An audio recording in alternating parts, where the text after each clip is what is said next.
बिहार विधानसभा का मॉनसून सत्र शुरू होते ही पहले ही दिन राजनीतिक घमासान चरम पर पहुंच गया।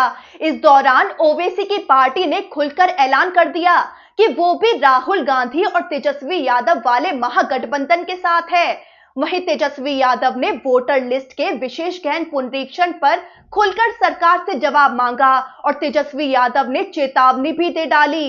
वो बोले कि अगर कोई लोकतंत्र को खत्म करने की कोशिश करेगा तो हम चुप नहीं बैठेंगे। सदन के अंदर विपक्ष ने ऐसा जोरदार हंगामा किया कि मुख्यमंत्री नीतीश कुमार खुद सदन से बाहर चले गए।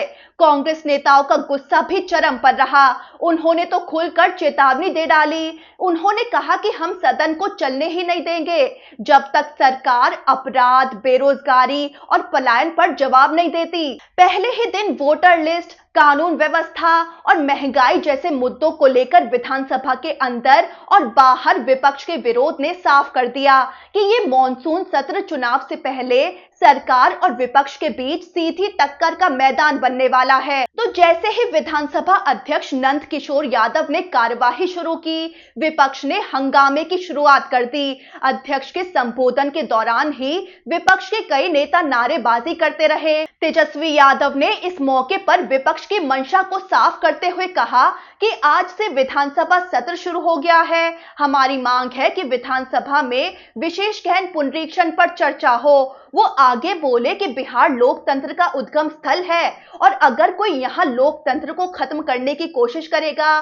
तो हम चुप नहीं बैठेंगे। तेजस्वी यादव आगे बोले कि हम ये लड़ाई लड़ते रहेंगे ताकि ये सुनिश्चित हो सके कि हमारे गरीब अपने मताधिकार से वंचित ना हो और ना उनका अस्तित्व मिट जाए। आरजेडी विधायक भाई वीरेंद्र ने इस दौरान बीजेपी पर बहुत बड़ा आरोप लगा दिया। वो बोले कि बीजेपी बिहार में हत्या करवा रही है और बीजेपी ही चाहे तो हत्या रोक सकती है। उन्होंने आगे कहा कि मंत्रिमंडल में दागी को शामिल किया गया है। समाज का हर व्यक्ति खुद को असुरक्षित महसूस कर रहा है।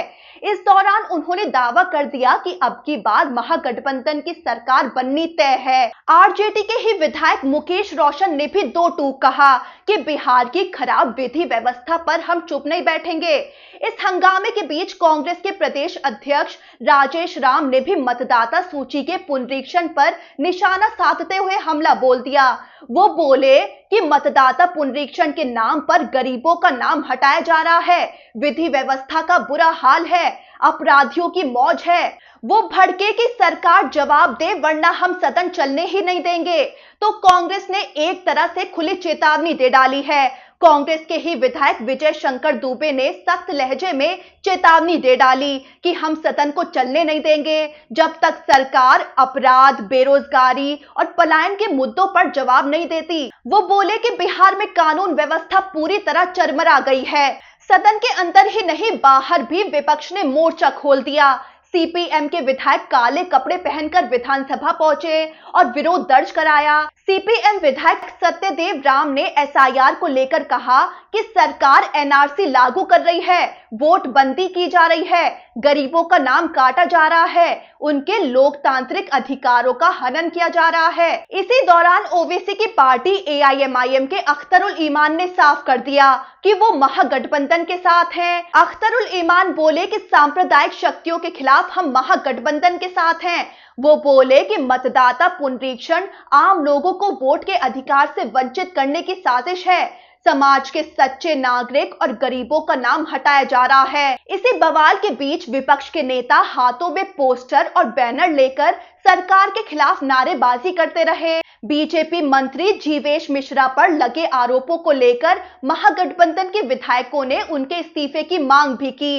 इस दौरान मुख्यमंत्री नीतीश कुमार खुद सदन से बाहर निकल गए। विपक्ष के इस जोरदार हंगामे की वजह से विधानसभा की कार्यवाही पूरे दिन के लिए स्थगित कर दी गई और इसे कल यानी 22 जुलाई सुबह 11 बजे तक के लिए टाल दिया गया। वहीं सत्ता पक्ष ने भी विपक्ष के आरोपों का जवाब दिया है।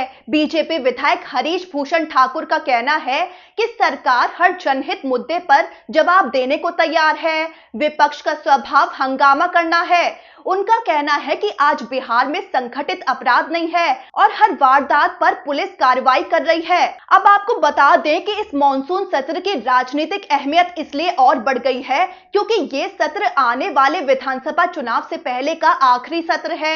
ऐसे में चुनाव से पहले संसद में सरकार और विपक्ष एक दूसरे को आखिरी बार चुनौती दे रहे हैं, तो विपक्ष कोई भी मौका सरकार से जवाबदेही का छोड़ना नहीं चाहता है। वहीं 5 दिनों तक चलने वाले इस सत्र में नीतीश कुमार सरकार ने 12 बिल लाने की योजना बनाई है, जिनमें 4 मूल बिल और 8 संशोधन बिल शामिल है।